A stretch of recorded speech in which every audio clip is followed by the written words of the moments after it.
Амгинский улус готовится к Исеху Олонхо. Каждому наслегу дали задание сшить 214 олбох и сплести 400 метров сети. В пошиве изделий участвовала вся общественность. Были заняты активисты, территориальное общественное самоуправление. Благодаря сплоченной работе сшито 3000 олбох и сплетено 6000 метров солома из конского волоса.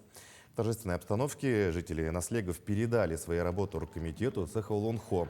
Также каждому наслегу прикреплены делегации улусов, которых они должны встретить и сопровождать в течение всего праздника.